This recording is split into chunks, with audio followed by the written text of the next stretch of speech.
There's plenty of people out there trying to figure out how to trick the system. Yeah. They have a small shop, so they use a smaller target. That's not the way it works. They say use this target, this size, these types of things. Yep. And well, I don't have that much room, so I'm just going to use a smaller target.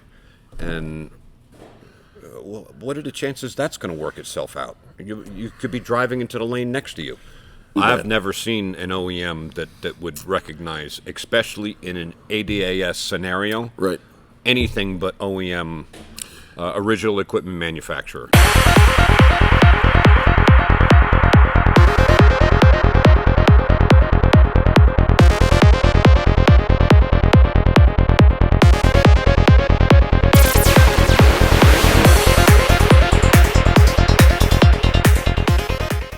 Hello, everybody, and welcome back to another airing of Grievances. I'm Eric Reamer. This is Robert Grieve, and we are very happy that you are with us today. If this is your first time ever checking us out, we welcome you as family, and we want to encourage you, if you see something you like, give us the big thumbs up. We appreciate that. It helps Just you. go ahead and do that now, because you're going to like it. That's what I would do. Yeah. And in fact, I think I already did. But not only do we want you to click the thumbs up, but if you haven't subscribed yet, hit the subscribe button, click the notification bell. That just lets you know that every Saturday morning at 9:30 a.m. we post another one of these airing of grievances, and these are intended to help you, the driving public, be aware of what's happening, maybe in your neighborhood, maybe around the corner, maybe in another state, as will be the case in this instance, but it will all affect all of us if this topic that we're going to talk about today actually makes it through legislation. So, Rob, happy Saturday. Happy Saturday to you. Thanks for tuning in again. Absolutely. All right. Rob, you asked me just before we went to film if we had a topic that was worthy of conversation and sharing with our listeners. And that opened the door to a 20-minute back and forth between you and me. And interesting, or certainly not surprising enough, You're still wrong. we still see things a little differently. Laws matter. Laws do matter, and it's all good. There's nothing bad happening here, at least not yet here. But we want to talk about a bill that is being proposed currently in the state of Illinois. That is, It's bad. It's bad. It's bad. And the problem with these bills is other states tend to look at what other states are doing and adopt, similar language and stuff once it gets past that particular state. And if this is bad. Yeah, and that's actually how this bill got life. Was it took its inspiration from another bad bill in the state of Utah that eventually did pass. And so let me just give you the headline for this so that you can kind of wrap your heads around it, and we'll piece it together, or peel back the layers, I guess, as we Great go through. article by Dave LaChance, Repair Driven News. Absolutely, Dave. You're doing great work, and we appreciate that. Here's the link for Repair Driven News, and we appreciate you for going ahead and take a look at that as well. All right, here is the headline. It says, Illinois bill would require shops to meet OEM ADAS, which stands for Advanced Driver Assist Features, functions. Systems. So, Illinois bill would require shops to meet OEM ADS specs, but allow use of aftermarket parts and tools. We could spend the whole time on this video right there on that one sentence, because I believe that sentence sets up a diametrically opposed. You can't. But still problematic for you, the consumer. Very problematic, especially if it becomes law. Right. Yeah. So it says, and again, that assistant driver or Advanced driver assist features. That. Functions. That is all the computer technology in your car, right? Cameras and radars and sonars LiDARs, and lidars yeah. and all the stuff that's getting your windshield is not. It's not what it used to be. No, it's not. And this particular article focuses on the windshields itself and the implementation or the ability to use aftermarket parts, aftermarket windshield, aftermarket glass, even though several of the OEMs say, oh, no, no, no, you cannot Not several. do that. I've never seen an OEM that would recognize, especially in an ADAS scenario, Right. anything but OEM, original equipment manufacturer. You know, what your car came with. You will remember that my car had a big old crack in the original windshield, and it took me 4 months to fight the battle, even though I bought the OEM rider for my insurance and I bought the glass coverage for my insurance. It still had the super fine print that said, all of that being what it is, we can still put in our aftermarket glass. It took 4 months to fight that fight. And you had to go to a special glass place because they're the ones that were going to calibrate it behind closed doors. You couldn't see that either. Right. And by special, you mean? Yeah, very special. Very. Yeah, okay. So here is the headline here.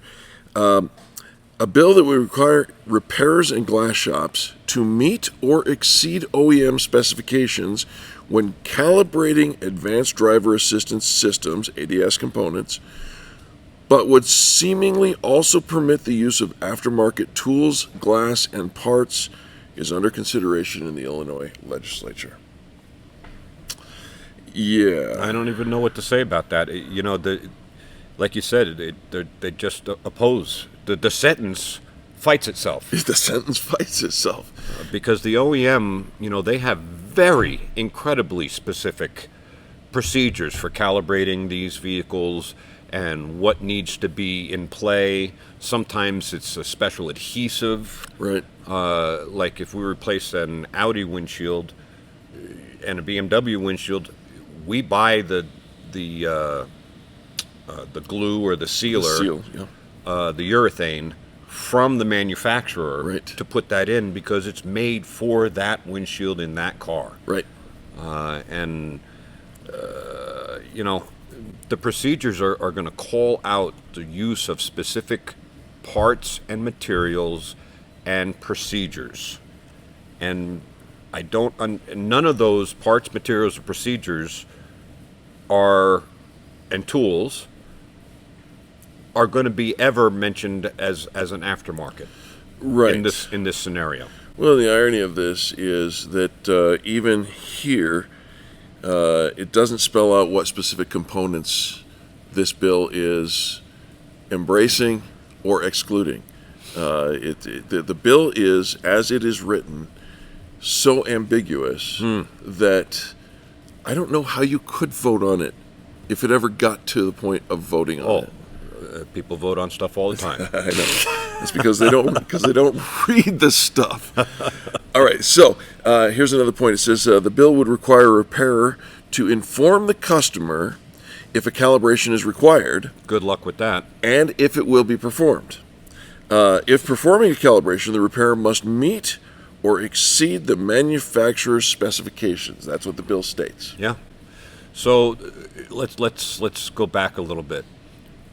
First, you have to find a shop that is going to recognize that you have these features on your vehicle and which ones you have, what they're supposed to do, how they're supposed to function, if they're functioning now when you drop off your vehicle, and if they are functioning when we give the car back to you or whoever does it gives the car back to you. That's not normal. That's not normal that a shop would have that conversation with you. Yeah. So there's a problem right off the bat. The other problem is this bill is putting all of the weight on the repairer and making it a law. Yes. So I'm not sure what happens if you break the law, but so breaking the law would be you didn't do any of this, you know, Right. and that happens more times than not. I mean, you've got to look hard to decide where you're going to have your vehicle fixed. In this article, it talks about a survey that was conducted by Collision Advice and the Crash Network in October 2021. My man, Mike Anderson. That says insurers pay for calibrations about 88% of the time. Now, we think that number is huge, and it depends on who you're asking and what questions you're asking. Right, in the the survey. people that are filling out that survey are usually higher quality shops. Right. And they know that they need to do these things. Absolutely. So, but even if it were 88%, the 12% that don't do it, now they're liable under they the don't law. pay for it. Yeah. This is about the shop being required to do something, Right. and the insurer not necessarily.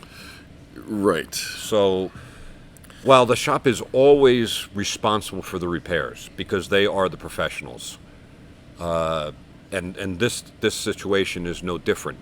The problem that this bill is setting up is that it's not requiring the insurers to come to the party. Yes. And how could you push this down? And we all want it. I mean, we want our vehicles fixed properly and stuff like that.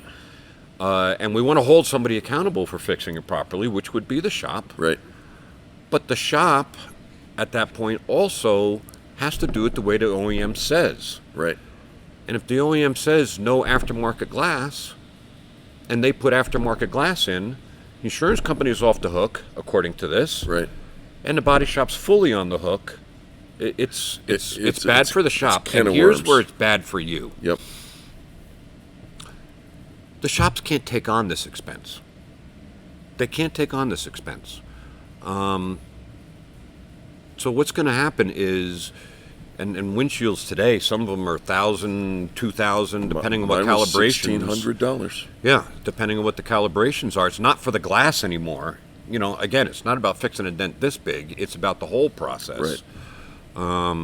And they're not going to take on the extra expense. What this is going to do is transfer the cost off of the insurance company onto you, because the shop, if they want to protect themselves, are going to have to do it the way the OEM says. Right. Even though the law allows aftermarket parts and stuff like that, there is no guarantee it's going to function correctly Right. with an aftermarket piece of glass. We don't know the quality of the glass. We don't know the thickness of the glass. We don't know the clarity of the glass. But we know it's different than the OEM. Yeah, it's not the same as OEM. It has to be. It's not the same as OEM. All right, so check this out. It says any glass or repair shop conducting a scan or calibration for glass repair or replacement on an ADAS equipped vehicle would be quote not limited to vehicle glass, tooling, or equipment dictated or recommended by the manufacturer's procedures and specifications.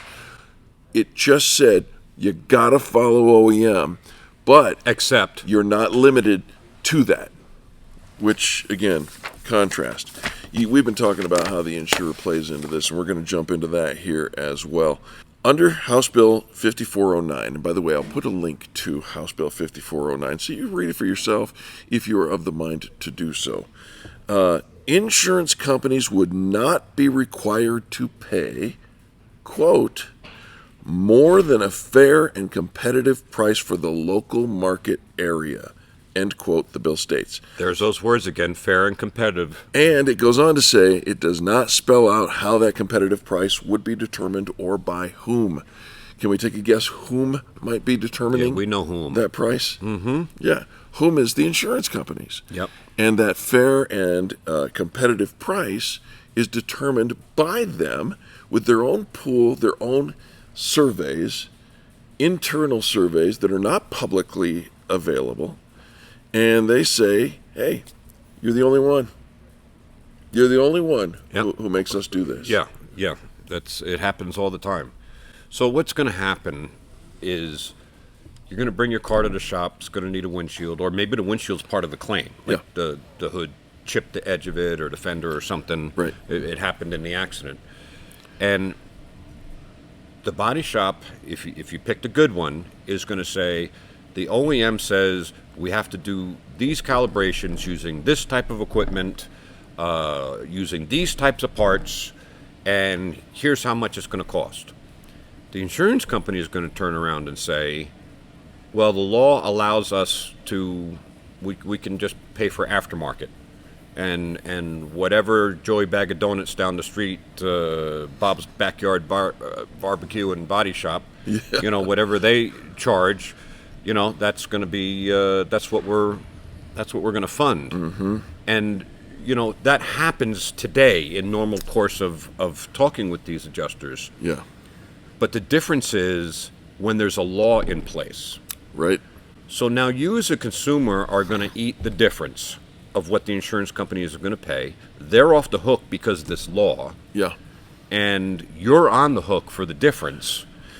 And, you know, you need to be aware of these types of things. Yeah, and as the infomercial says, but wait, there's more. Mm-hmm. Because you're not only on the hook for the difference in cost for the repair if you want the right repair, but let's just say you decide to sell your car.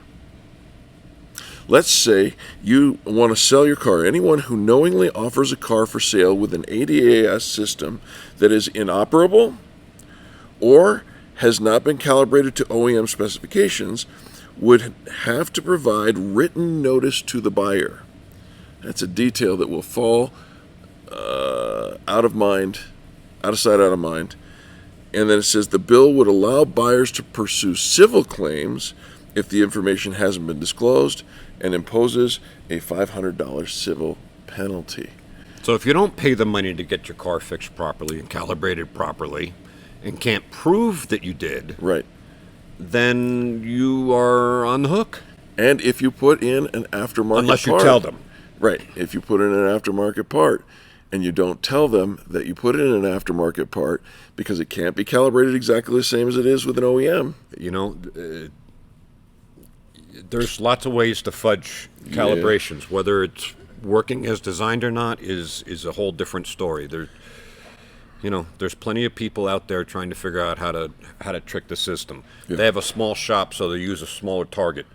That's not the way it works. They say use this target, this size, these types of things. Yep.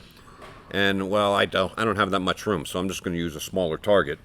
And what are the chances that's going to work itself out? You could be driving into the lane next to you. So for all our friends in Illinois, buckle up. It's about to get real. But for all the rest of our friends everywhere in the rest of the country, including right here in Colorado, if this bill passes, then we have some very, very real precedents that will be the foundation for future bills that could, in fact, affect us here. And if you think, well, who's gonna fund such legislation? Just follow the money. Yep. Just follow the money, because This the is only crazy one this stuff. benefits is the insurance companies, who can transfer the cost to you if you want to do something beyond what their bare minimums are, and their bare minimums aren't good enough. Yep. So, Yep. all right, there you go. Final thoughts, Rob? I mean, Laws are important, and we all know that. We live in a nation of laws, and when this stuff gets memorialized in a law, you now, in this particular case, you got nobody to sue for being wronged. It should be in the law that somebody needs to tell you this. yeah. When you're getting your Before it happens. vehicle repaired. Yeah. Because otherwise, you're going to go to the shop. They're going to say, "Okay, well, it's a $3,000 glass. The insurance company is going to pay $1,500. You owe the difference plus your deductible." Can I just inject here for a second? Because mine was a $1,600 glass, and the insurance company offered me $300. Yep. Well, those are prevailing rates. No. The Reasonable and customary. Yeah, fair and competitive. Fair and competitive. Yeah, They all mean the same thing. You're going to get screwed. That's it. As the consumer.